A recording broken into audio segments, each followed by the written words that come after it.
go. Okay, so my name is Claire. I am a study skills tutor for the counselling curriculum at York Learning. I am also an international programs tutor at York St John. So I support international students with study skills, with English, with living in the UK. So I can help native speaker students and I can help international students. So I've kind of got both backgrounds there. So just admit Emily. So the plan for this evening is the aim is to support you in your continuation with York Learning on the level 3 counselling course. So we're going to be looking at the importance of time management and organising your time. We're also going to be looking at what the differences between the level 2 course and the level 3 course, and your expectations and your tutor's expectations. We'll also look at what you can use from your own personal toolkit to help you manage these expectations and also manage your time effectively. And we'll also look at how we can support you in protecting your mental health, your emotional health as well. Counselling can be quite an intensive course to study. It can often trigger certain things in a person, and it can also the balance of writing essays and working can also have an impact on your mental health. So it's good to think about how you can protect yourselves there. Can I just ask, are you all continuing from level 2 or are any people starting at level 3? So Helen, you're starting at level 3 and Emily? Yep.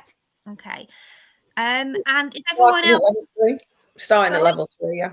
Yeah, Right. starting at level 3, yeah. Right. Okay. Okay, cool. So a few of you are. I've just And done 2. Sorry. sorry? I've just done level 2, so I'm Right. doing now, yeah. With, I've done level and 2. did you do level 2 with York Learning? I Yeah. did, yeah, with Sarah. Right. Okay, cool. Somebody this morning did level 2, but with a different college. But if the majority of you have already studied at York Learning, you should know the tutors.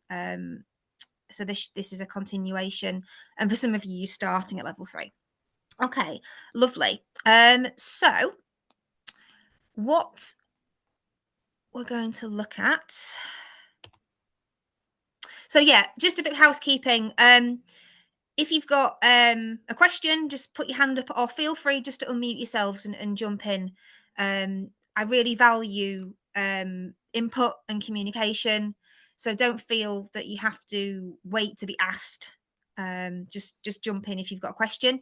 The session will last about 90 minutes. It might be a bit shorter, might be a bit longer, depends how much we get chatting. Please have your cameras on if you can. It's good practice. If there's a technical issue, let me know. And yeah, mute your mics if you've got people around you and dogs and small children. And make sure your name is written on your little square. That's so I can take the register. And also I've got a little task at the end. I need to know who everyone is, and it's nice to see your names as well, and it's nice for each other as well to see your names as well, and then you can connect a bit more that way. So let's get started. So this is the level 3 study skills module. We're making a jump from level 2 to level 3. So I want you to think about what might be different on level 3 to level 2. If you've already done level 2, is there anything that stood out on your experiences on level 2? Anything positive, anything possibly a bit challenging? Is there anything that you've learnt that has stayed with you and that you can use on your level 3 journey? And were there any challenges? This could be, it could be an academic challenge, it could be a work-life balance challenge, it could be a personal challenge. So what do you think the differences might be? So what I'm going to do is I'm going to put you into breakout rooms for about 5 or 6 minutes just to discuss these questions. So what do you think the difference is going to be in that step up from level 2 to level 3? And what challenges and do you think that you might face on this level 3 course? And what experiences, positive or negative, have you had on the level 2, if you've done level 2? So I'm just gonna put you into breakout rooms. It's about right.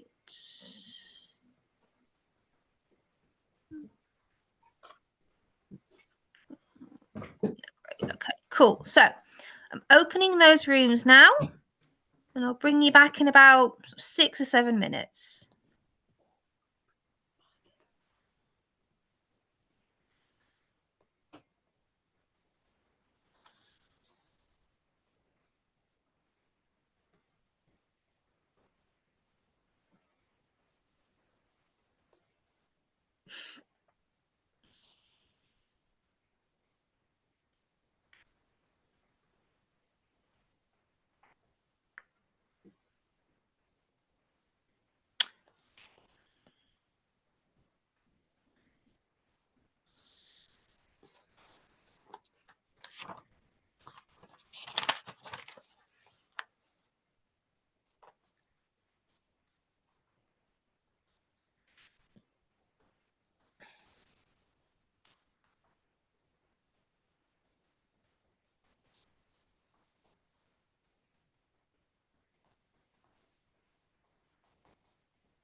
Oh, hi, Harriet. Hello, I got kicked out for some reason. No worries. I'll try and send you back into one. Thank you. I don't want to join the room. Hang on. I think I was in group 2, I think, is whichever one Holly was in. That's fine.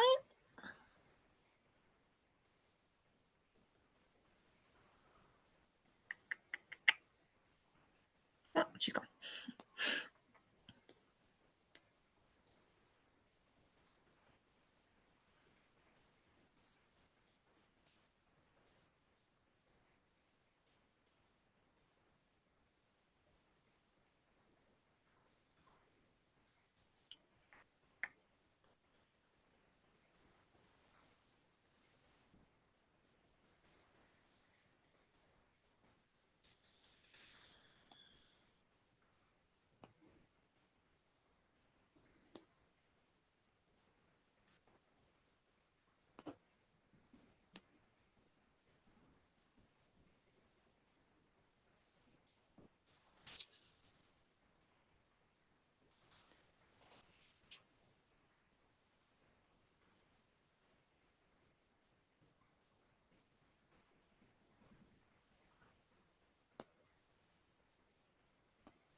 I'm so sorry, I don't know what keeps happening. Don't worry.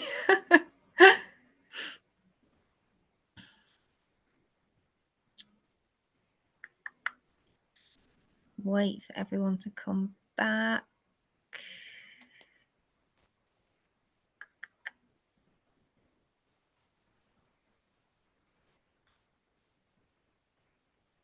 There we go.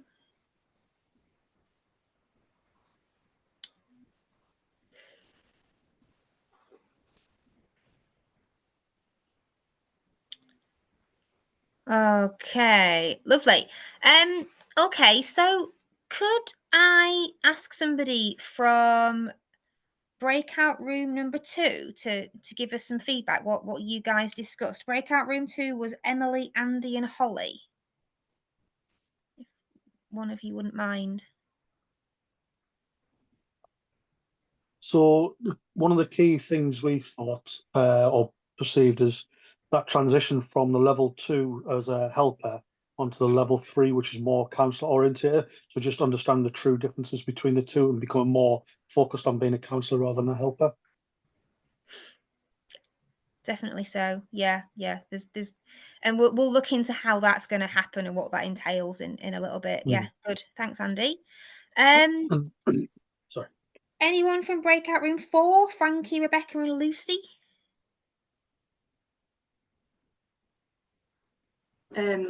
Well, we ended up chatting for a bit and then sort of catching up.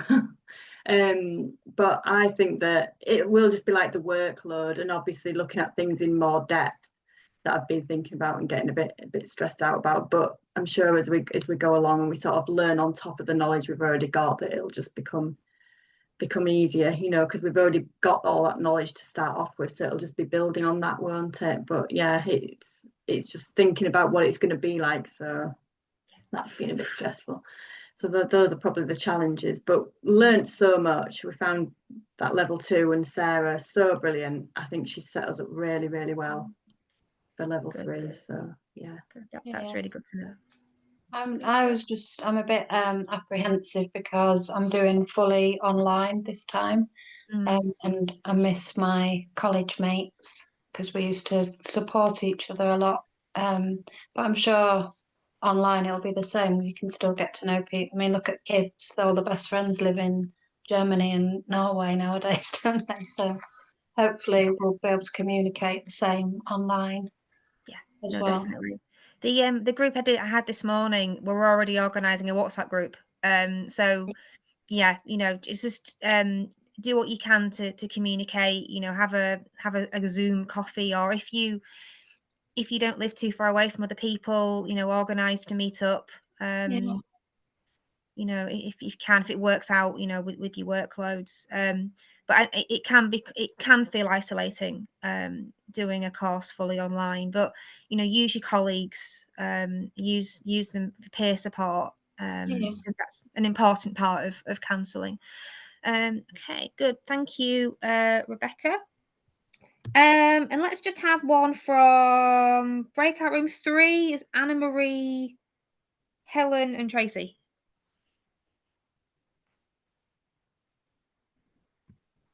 I said, go on, sorry, go on, Tracy. sorry. No, you go. I think time management, you know, because there's more homework, sorting, because we'll all have jobs, other lives, whatever, sorting your time out. Fit it all in. Definitely. Yeah. Thanks, Tracy. Was it Frankie? Was it you who? No, somebody else was speaking. Somebody on my other page. It was me. It was Helen. Right. Hi, Helen. What did you want to say? No, just that there was 2 of us in that group that we didn't do the level 2. So you know, we're just a little bit in the dark as to, you know, so nothing to judge it against. And but yeah, thinking time management and making sure we keep on top of things. Yeah, definitely.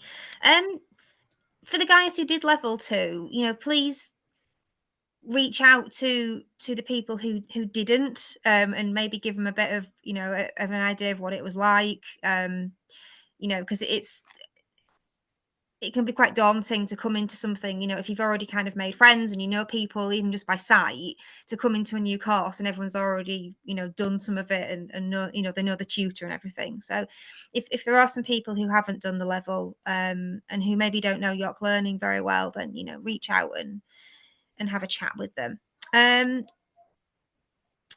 Okay, thanks, Ella. That's fine. The slides will be on Google Classroom, and this has been recorded, so just have a look when you get a chance. And then who haven't I done? 1. Breakout room 1, Alex, Ella, Ezra, and Mark. B. We just covered kind of the same things, that obviously level 2 was a lot about yourself and your self-awareness and your skills. Whereas moving on to the next one, obviously the title's studies, so there's going to be more theories and learning more kind of those things. We all just said that we learn a lot about ourselves, and I think I said going into a bigger group, because obviously our group was quite small for the level 2 online, so maybe challenging, just meeting new people and feeling comfortable in the group like we did last year. Cool. Thanks, Alex. Yeah, I think that's a big part of it as well. Whether you're online or face to face, it's getting to know each other, isn't it? And you know, developing that rapport. And again, that's so important when you're training to be a counsellor. You know, like developing that rapport and maintaining it with different people. Thank you very much. So yeah, there's a few things that will be different. So you've all mentioned that self-awareness, and that self-awareness is just going to continue, whether you are being aware of your of how you're acting in a group, or how you're reacting to somebody that you're supporting, how you are in certain situations. That self-awareness is just going to continue, and that's going to be alongside being more critical as well. So somebody mentioned theory, and that's, I think it was Alex, that's what you're going to be building on level 3. Level 2 was, getting to know who you are, who is Helen, who is Andy. Level 3 is using different theories to explain and support different ideas, different experiences that you're having, experiences you're having in peer support sessions, or different experiences you're having in personal lives, or when you if you're doing any voluntary work in the counselling sphere. So that criticality is going to increase. Can you take an element of a theory and can you talk about it in a positive way? Can you find research that refutes what has been said? Can you find research that supports what's been said?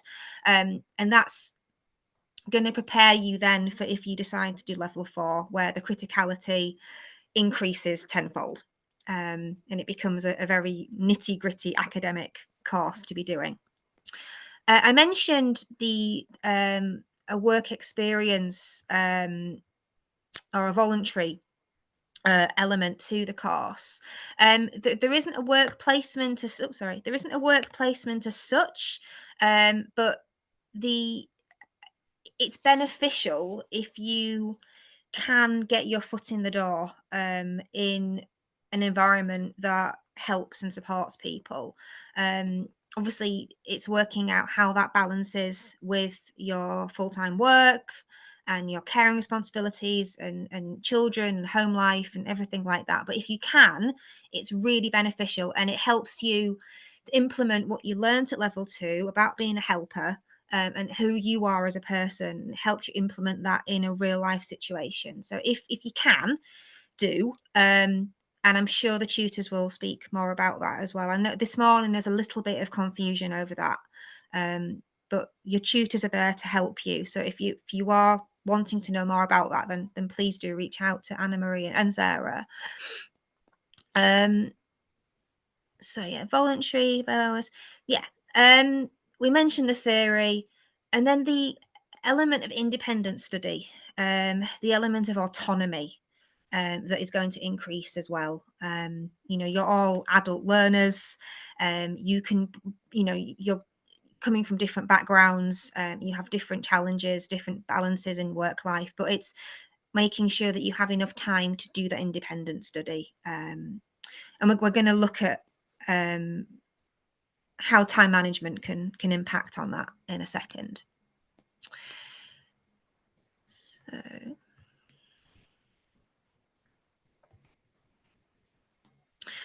Okay.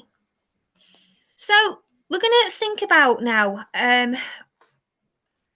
how we can overcome the possible challenges that level 3 might present, and what we have in our own personal toolkits that can help us succeed on level 3. So I'm going to put you back into breakout rooms, and I want you to talk about what you have. So, for example, your resilience, your organized thinking, maybe you have very, very good time management skills.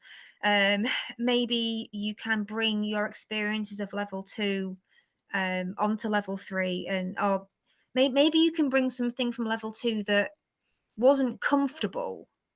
Maybe you got some feedback that didn't quite sit right, but maybe you can use that on level 3 to help you succeed. Maybe the feedback at the time felt bad, but it was actually constructive, and it did help you in the end. So I'm going to put you back into some breakout rooms and give you a few minutes to think about the challenges again of level 3 and what might be different, what might be different for you from level 2, and what you can use to overcome these challenges. we often talk about resilience and organized thinking as being transferable skills. And you guys are going to have transferable skills coming out of the wazoo, because you're all adult learners, you've got jobs, you've got lives, and you can use all those things that you have developed to support you on this level 3 course. So I'm going to stop waffling now, and I'm going to put you into rooms.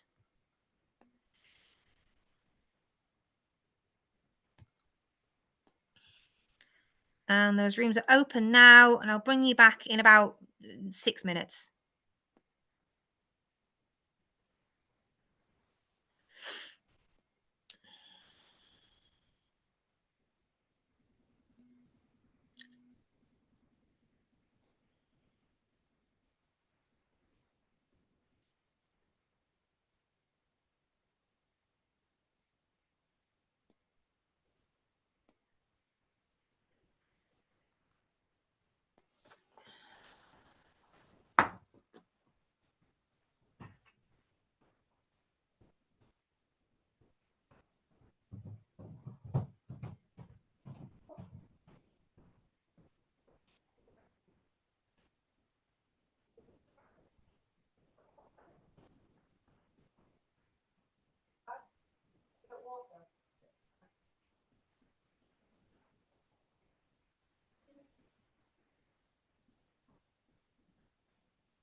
Okay, I think we are all back.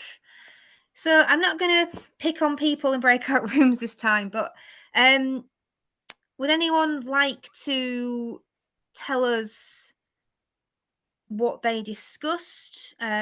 What tools do you guys feel you have that you can use on this level 3 course? It's going to help you. Feel free to unmute yourselves and just tell us.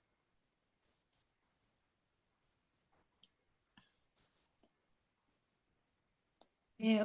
Hi. I was saying the tool that I'm going to bring to level 3 that I've learned from level 2 is the candidate learning guide. I didn't keep up with putting things in straight away as soon as I got marks on work. So this time I'm going to make sure, I say that now, but I'm going to make sure I put them in as I do them, and also check the work to see if I've gained any other points for different subjects in that work, not just the one that's requested. So that at the end of the course, I'm not spending a whole week freaking out because I can't find my work, and I'm not trying to put this massive thing together like I did in level 2. So I think I'll bring more organisation this time. I'll be a lot more proactive with that rather than just going off in a dreamy rant with my actual counselling theory or yeah. Yeah, no, that's a really good idea, Rebecca. Yeah, absolutely. Yeah, get that proactivity going right from the beginning, right from before you even start. Absolutely, yeah. And yeah, that's just going to cause you less stress in the long run. And then you can, as you say, focus on what you need to focus on. Thank you. Very simple to do it as you go. Yeah, absolutely. Yeah, good advice. Definitely. Anyone else? We talked a little bit about organisation and being organised and taking that forward to help us feel kind of settled and ready and prepared. But we also talked a little bit about either our volunteering or our work experience and the things that we can take from that to help with our resilience, and how important that part is, and a bit of work to be done to make sure that that's topped up. Yeah, no, definitely. Yeah. I mean, part of being a counselling student and working towards being a practitioner is making sure that you are taking part in, some sort of therapy yourselves and counselling yourselves to support your mental health. It's really important. So yeah, anything that you can do to help and improve your resilience is really important. And we'll talk about this later, but I keep saying do remember that the tutors are there for you, and we can signpost to people to speak to if your resilience does start to take a knock. Lovely. Would anyone else like to say anything before I move on?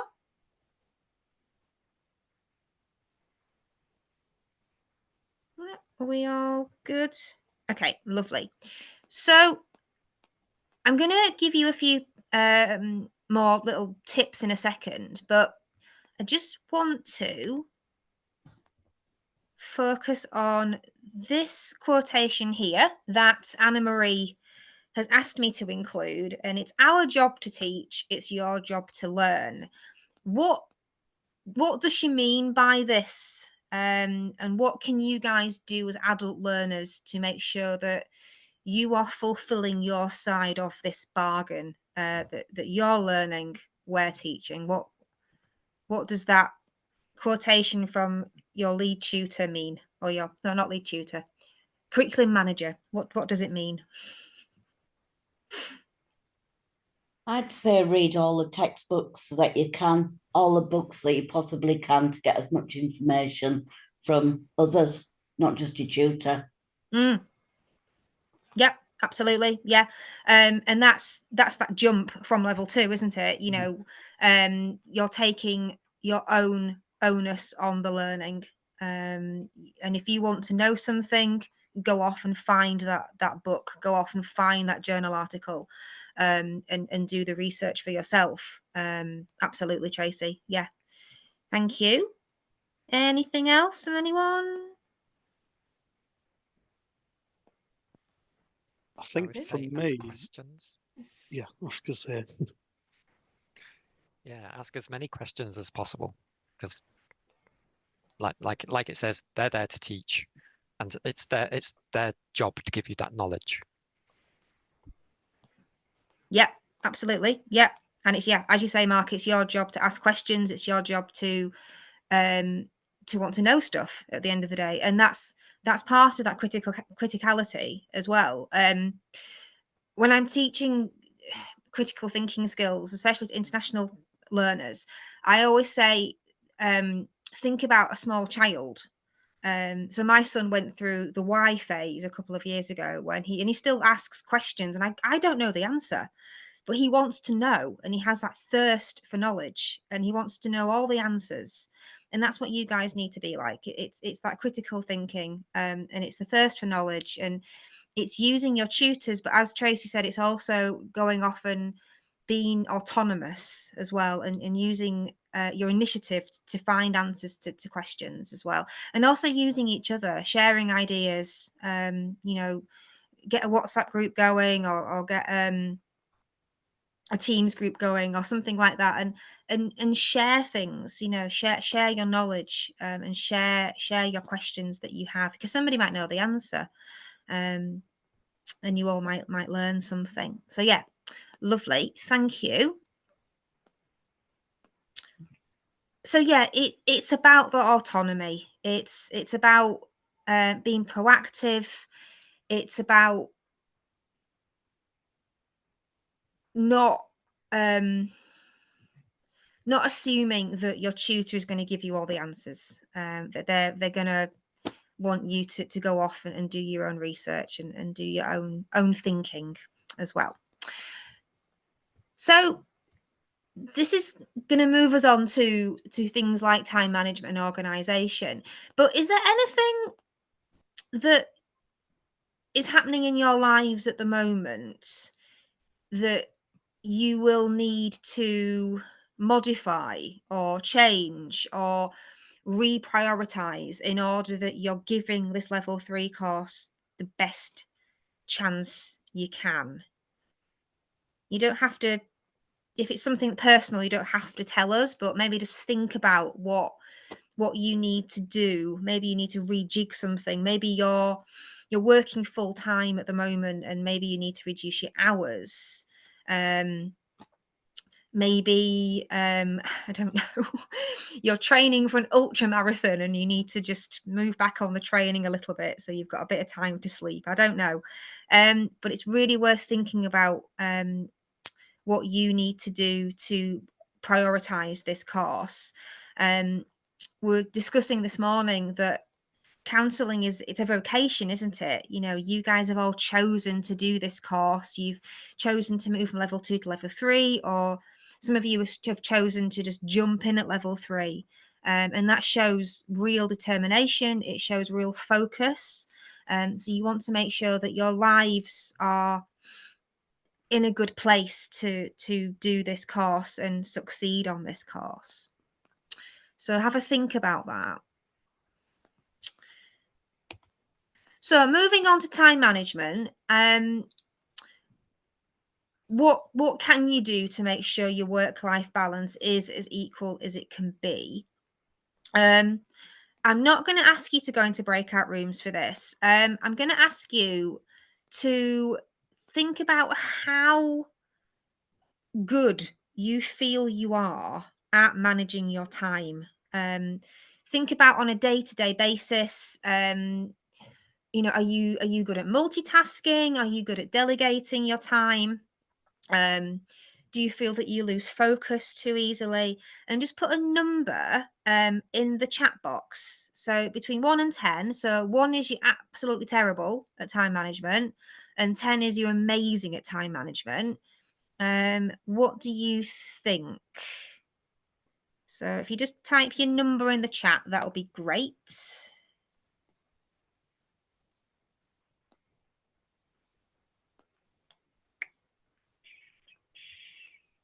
7, 5, 6, 6, 6, 7, 7, 5, 4. Who's a 4?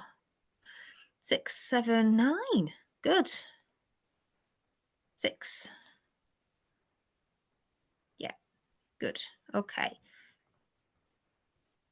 So we don't have anyone who's absolutely terrible at number 1 and nobody who's amazing at number 10. So that's that is good to know.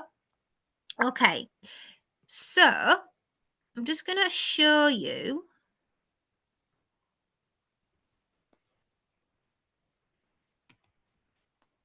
Actually, no, I'm not. I'm going to ask you to tell me.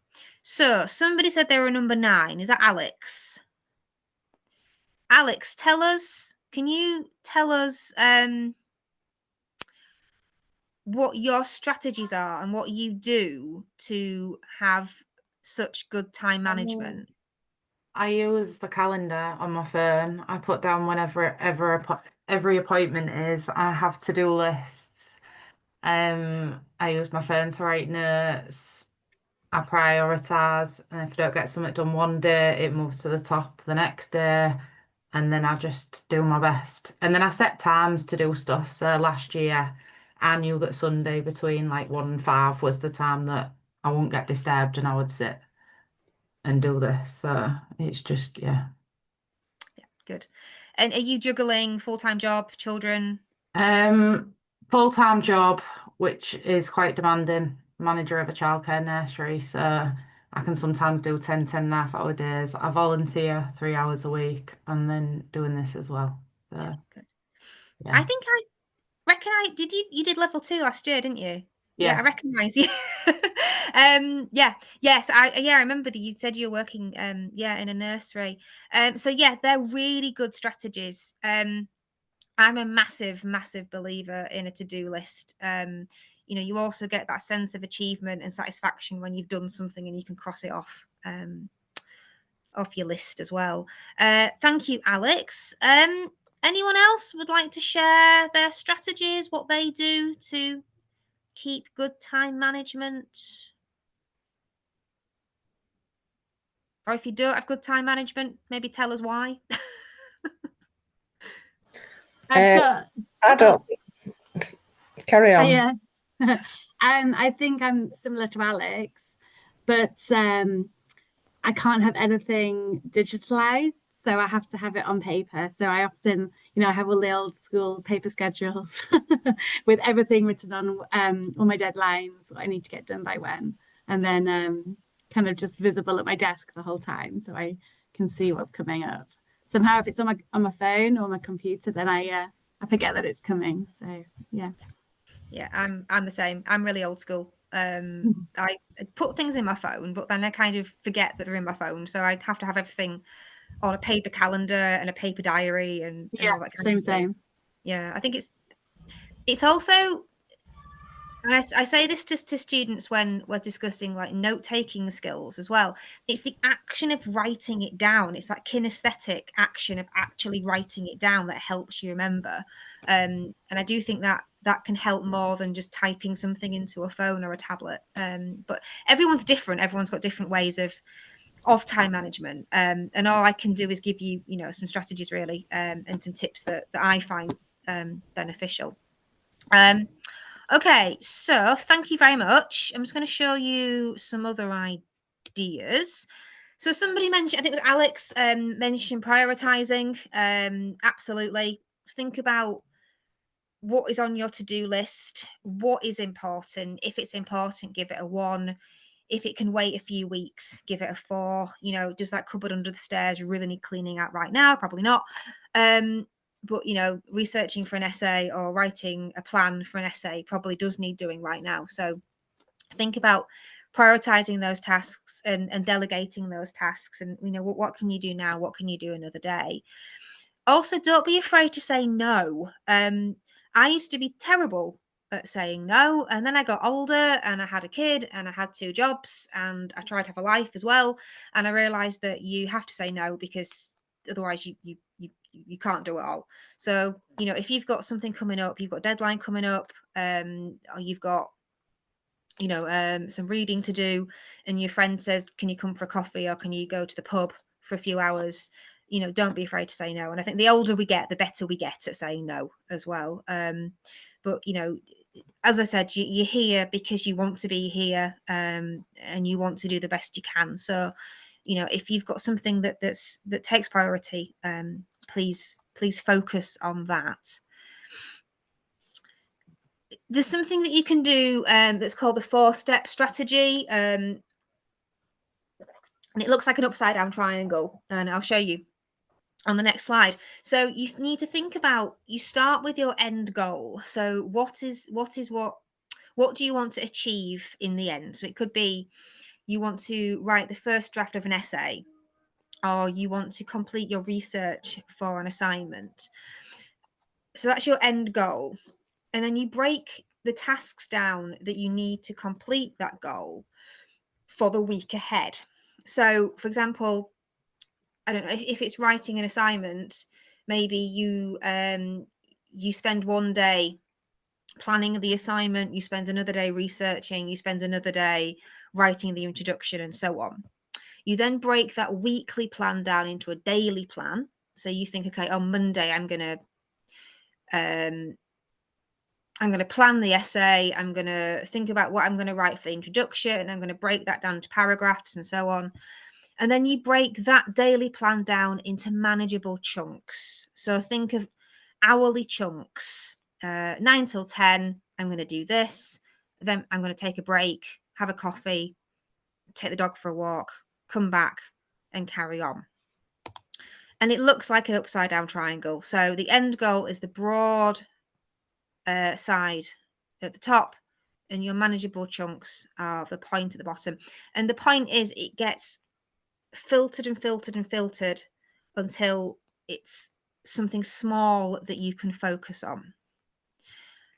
And this can be quite useful if you find that you get overwhelmed really easily. If you're one of these people who can't see the wood for the trees, and all you can see is everything, and your focus is too wide. So this can really help you.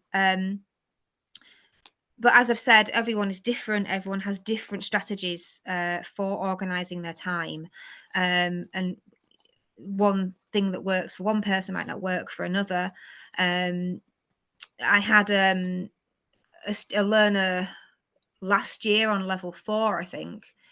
And she used to buy a big academic wall planner and cross-reference everything she had to do on her course, in her job, in her life, write it all down and color code it. It's amazing, and it probably looked amazing and beautiful, and that works for her. For some people, that would have been overwhelming to see all that in one place, but it worked wonderfully for her. So do what you need to do to organize your time effectively. Okay. So, going to move on to organization. They tend to go hand in hand, time management and organizational skills. As you can see, I look like I'm not very organized. I actually am. I'm one of these people that if everything around me is organized and tidy, my brain calms down. So for me, it's partly a mental health thing, I think. But yeah, being organized is absolutely imperative when you are learning, when you are working, when you are juggling lives as well.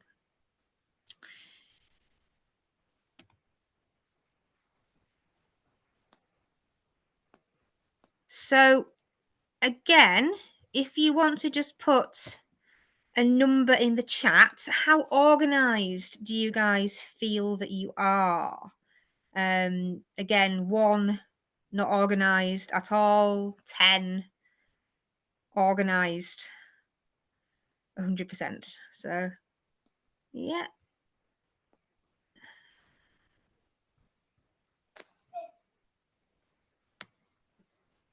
Oops, wrong one. Grand. Yeah. Lovely.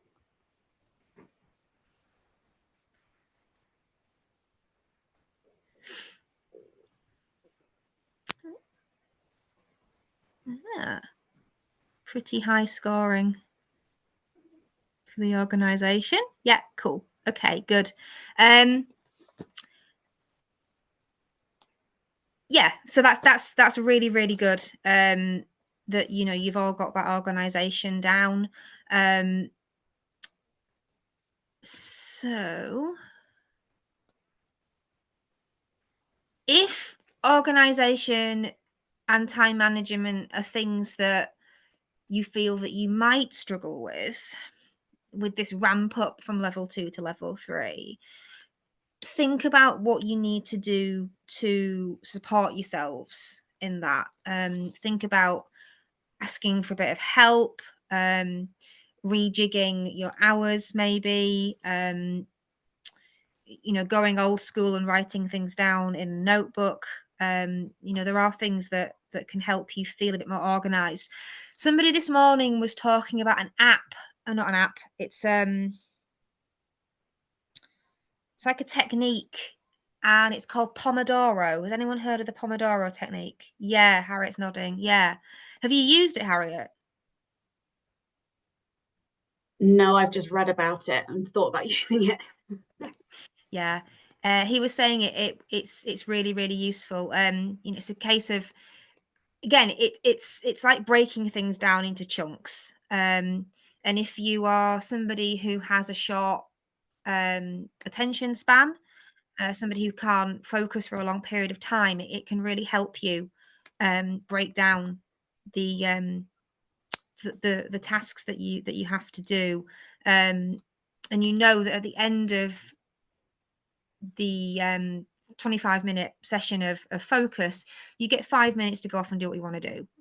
So it really can help, and it's just all about breaking things down into chunks. I was trying to think of there's another technique, and I can't think what it's called. It's kind of sandwiching tasks together. So you do something that you don't want to do, and you meld it with something that you do want to do. So, for example, maybe you know that you have some reading to do for the course, and you know, you're not really looking forward to it. It looks quite a technical chapter, but you also want to go to the gym and have a run.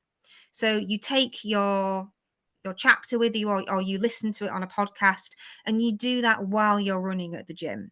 So you are sandwiching two tasks together, one thing you do want to do, one thing you don't want to do, and you get that dopamine hit because you have achieved something, you have done something fun, and you also have ticked something off your list. So that's another way of thinking about it as well. But again, do what works for you. So a few other things that you can do, especially if you know you've got a busy day, maybe you're at work early, or maybe you're traveling. So plan everything the night before. Lay out your clothes, lay out your kids' clothes, do packed lunches. Check that you've done the reading, or check that you have done everything that you need to do to be prepared for your session. Somebody was saying this morning that as they've got older, they've lost that. I don't know if maybe you guys are the same. When you're younger and you know you've got a deadline, you kind of get a buzz from doing it the night before. And I used to be the same. I only used to work effectively if I knew my deadline was imminent. But that's not going to work the older you get and the more responsibilities you have. So check in good time that you've done everything that you need to do. Somebody's mentioned lists. Absolutely, write everything down, tick it all off. You could do you could use a Pomodoro technique and then set yourself a timer of 25 minutes. Or if you know you're going to go off on a tangent or you're going to procrastinate, then set yourself a timer. So you're still focused on the task in hand. If you get distracted, turn your phone off or turn it on to silence. And and seek support from families and friends if you need to. So if you need someone to collect your kid from after school club, or take them to swimming or walk your dog, and you know that you've got a deadline, or you just burnt out and you need some time, ask your family, ask your friends, ask your neighbours. Don't be afraid of seeking support. You know, you're all training to be counselling practitioners. You know, it's good to be open and honest about how you're feeling. And if things are getting on top of you, then do seek help. And yeah, linked to that, just check that everything's arranged for childcare and dogs and cats and people you care for and everything like that. Because you want your focus to be on achieving on this course, not worrying that you haven't collected your child from school. Is there anything anyone would add to that? Anything that anyone else does?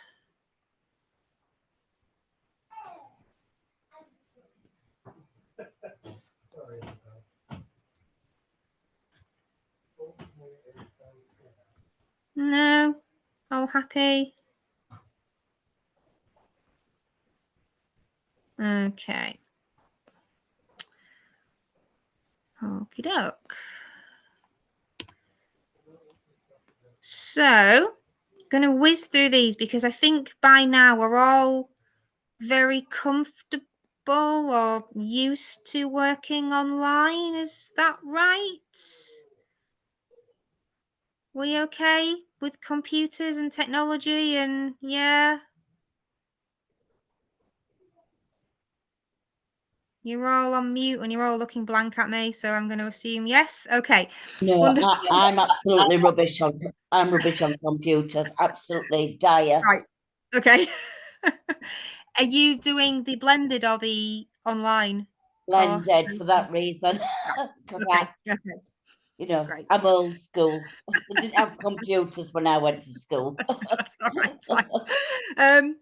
If you're struggling with technology, reach out. Kim knows me on first Good. term basis. Wonderful. Good. And say Kim Simpson's great and she can help with anything like that. Yeah. But yeah, the main thing is just make sure that your tech works, that you're comfortable using your tech. Make sure it's a laptop that you're using, not a phone. And make sure you've got somewhere quiet to do your sessions as well. You know, we'd all love to have the left-hand side, but I think in reality, we're all probably sitting in our living room on the sofa. I'm surrounded by washing. So yeah, it is what it is, but just make sure you've got somewhere that you can do your work, and that you're comfortable, somewhere quiet as well, where you're not going to be disturbed. I apologize for the noise. So again, as I said, I think we've all lived through COVID. We know about online etiquette now. You know, as I said at the beginning, you know, keep your cameras on, keep your mics muted. Maybe I should mute myself. Yeah, keep your mics muted, keep your cameras on, and if you do have any technical issues, tell your tutor at the beginning of the session. So yeah, that's that. And yeah, link to the etiquette is just some essentials here that you can do to support your learning, but also to support the learning of your colleagues as well on the course. So staying focused is really important, and I know it's difficult. Believe me, I've done my fair share of online teaching, I've done my fair share of online learning, and the online screen fatigue that you experience is real. So it can be difficult to stay focused. When you have a break, take a break, take a physical break. You get up and go to the loo and get some fresh air and have a drink and don't look at your screen. And that can be tricky because, you know, it's the only time you get to check WhatsApp or check your emails. But just make sure that you're taking that break, because it can be a drain on you, and I'm sure you guys have got that fatigue right now. You know, it's 8 o'clock on a Tuesday evening. You've all been at work, I'm sure, and it's a drain. So do make sure you take that break. I mentioned note taking very briefly. Make notes while you're in your sessions, whether it's a notebook or you've got a fancy app. Do what you need to do, but please don't assume that other people will take notes. Don't assume that the slides that the tutor is using are a comprehensive overview of an entire theory. The slides are there to help the tutor kind of recall the information, really, and to present the lecture. I know on PowerPoint you can print slides out. You probably can on Google Classroom as well. If you are a kinesthetic learner and or a visual learner and you like to write things down, print the slides out, annotate them, do what you want with them, or you know, take notes on your laptop as you're listening. But don't assume that anyone else will do the work for you. And yeah, that's what I was just gonna say.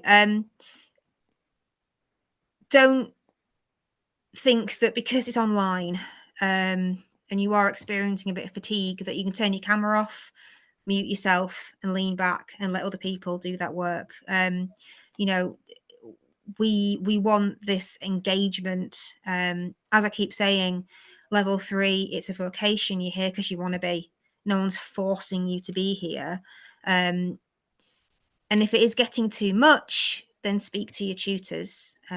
But while you're in a session, full engagement is really important. You know, you're getting the most out of it then, and your colleagues are getting the most out of it as well. So that's just a little bit on that. So I just wanted to talk a bit about the academic expectations now. So we've talked a bit about the jump from level 2 to level 3. And some of you mentioned it's going to be more in depth, and it's going to be a bit more intense, a bit more theory involved, and so on. But I just want to ask you, what kind of academic expectations do you think your tutors are going to have of you now that you're embarking on level 3? Feel free to put your hand to unmute yourselves and tell me. And if they, go on, sorry. You'd probably be expected to do your referencing properly. Maybe use like Harvard referencing or something. That would be one thing. Yeah, absolutely. Yeah. So yeah, more academic integrity going on there. So you're showing the tutor that the work that you have read, that you have referenced in your work, and you're giving what's the word? I can't think of the word, but yeah, you're not saying that the words are yours. So there's no academic misconduct or plagiarism going on there. Absolutely. Anything else?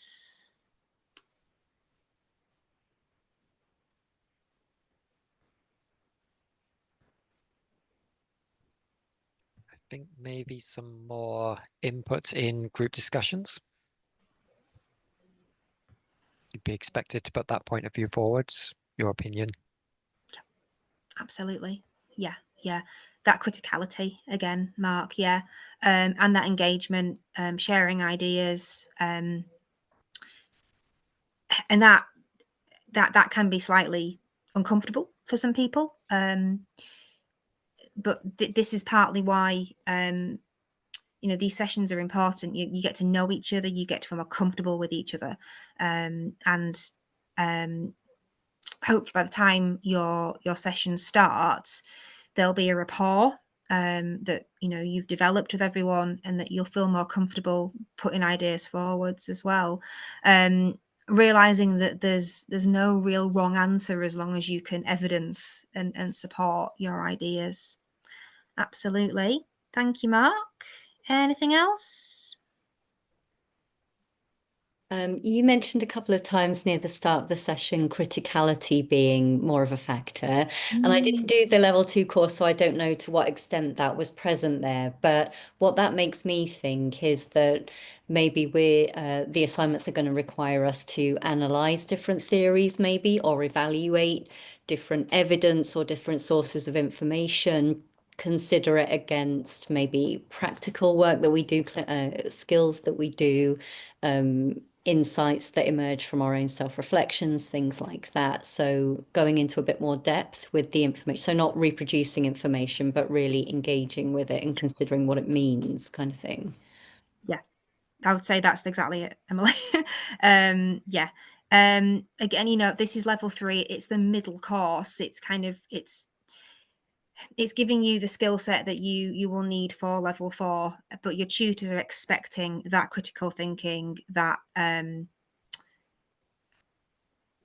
taking the time to think about what you have read, connecting it to other things that you've read, connecting it to practice, and not just regurgitating or reproducing what somebody has said and what a tutor has said. It's formulating your own ideas and your own opinions about things, using texts to support those ideas. Absolutely, Emily.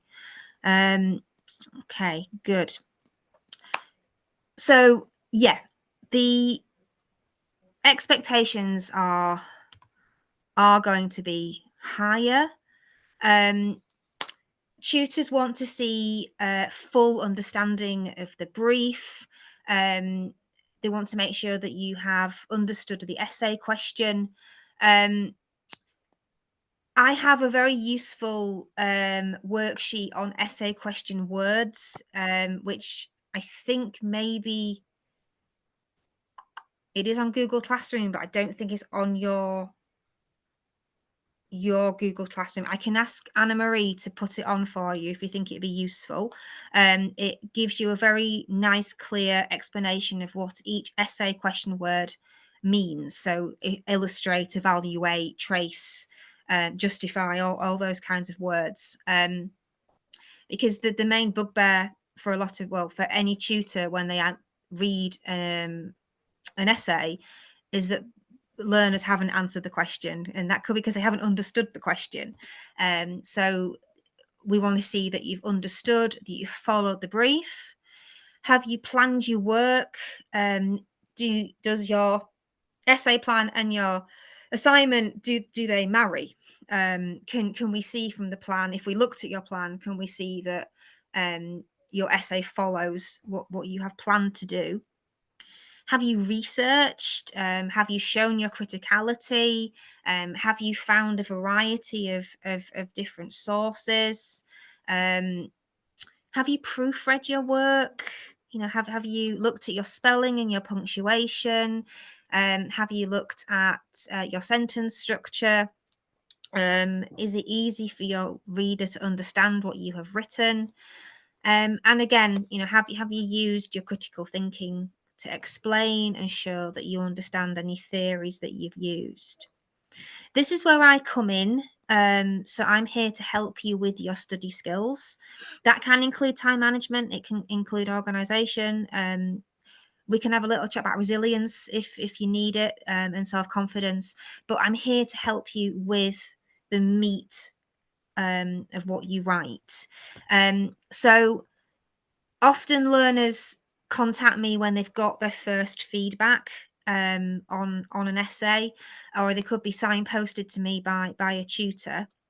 If that's the case, please do contact me, or we can have a chat over Zoom about what you need support with. But often it's just the case of being clearer in what you write. You know, your tutors have a lot of essays to read, a lot of assignments to read. If something isn't easy to understand, it's debatable whether, you know, you would get a decent grade. So please do contact me about any academic issues that you have. So,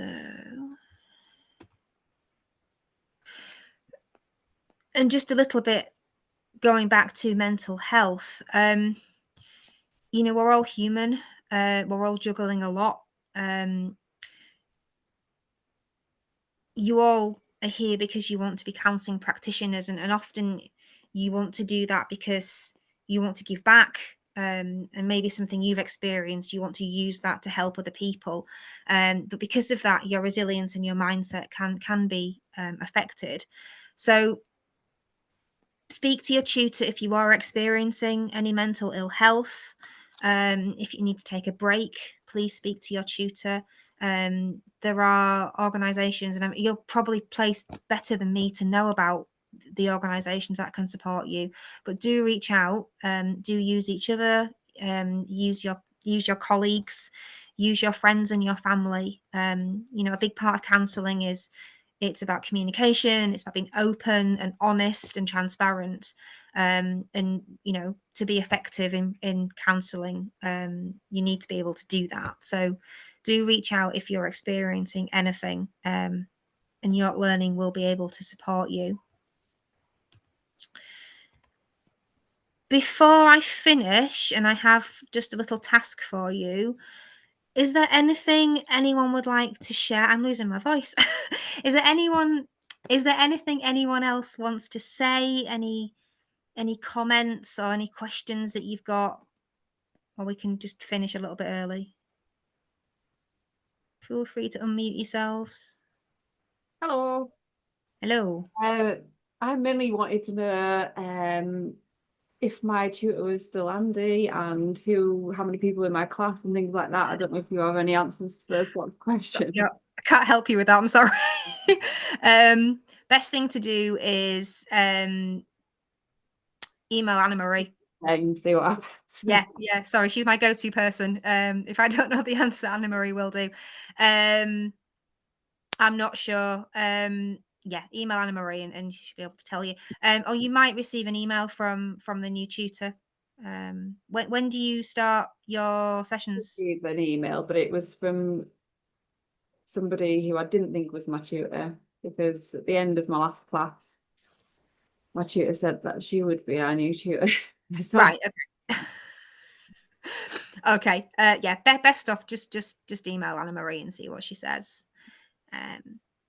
Yeah. Anything admin or related, or anything about your tutor or your venue or anything like that. Anna Marie or Joanne Jackson. They're really useful. Joanne Jackson's like the coordinator. She's quite useful to speak to. If you've got the new classroom set up, it should be on there. On classrooms, it says your teachers, classmates and things like that. yeah, I think it lists like 2 teachers, which is just not what I understood to be happening. But like I say, it'll be what it'll be. I just thought I knew what was happening, and then maybe Mine says 3 on mine, but obviously the supporting teachers, aren't they? Has Sarah got married? Sarah, what was our tutor's surname, Frankie? I can't remember off the top of my head. Well, I've got a tutor called Sarah, and I was told I might be having the same tutor as last time, but she has a different surname, so I was wondering if she's got married or if it's a different lady. But I'll find out when I start. Yeah. Just nice to know who's teaching you, but I suppose if you've never done it before, you wouldn't know either, would you? So just being apprehensive and nosy, I think. That's fine. They're all valid feelings. But yeah, there should be information on Google Classroom. Is there anything else anyone wants to ask or comment on?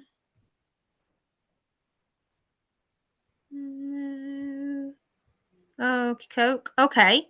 So you might, I don't know if I did this with you guys for level 2 last year. I don't think I did. But I've just got a little task for you. This is just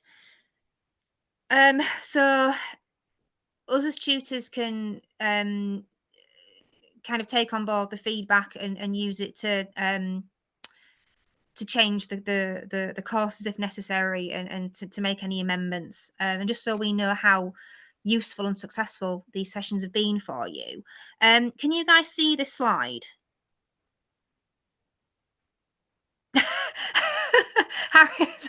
Okay. Oh, this happened last time as well. Right, hang on. Let me see if I can make it any bigger. It's a busy slide. It is a busy slide. Yeah, sorry. Let's see.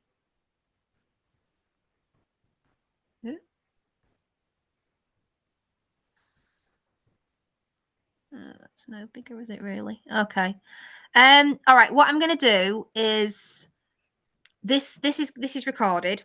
So when you access the recording, if you can just pause on this slide and read the learning outcomes and think about which one applies to you, and then just send me an email with your number, if that's all right. And for next time, I'm going to have to make this bigger somehow because it's quite busy, as Mark said.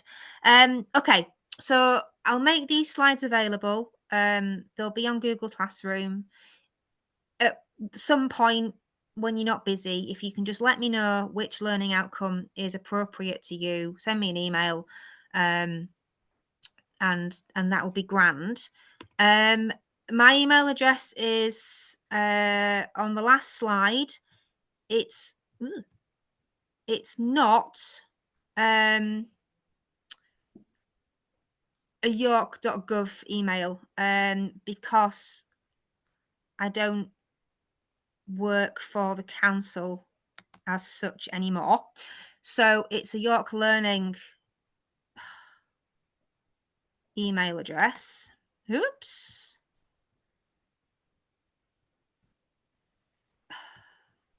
Sorry, guys. I'm just going to make that smaller.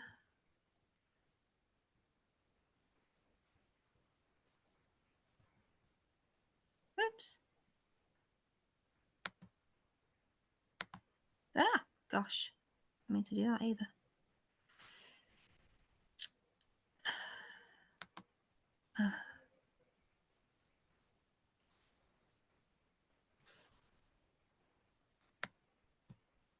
Sorry, right. I was trying to put it into the chat, but it won't let me do it.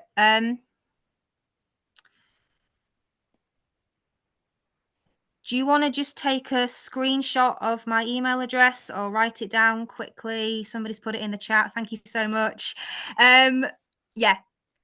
If you've got any questions or any comments, or you want to meet me for a session, please do reach out. I can meet you over Zoom whenever's convenient for you. But if there's nothing else, I'm going to let you all go because I need a cup of tea.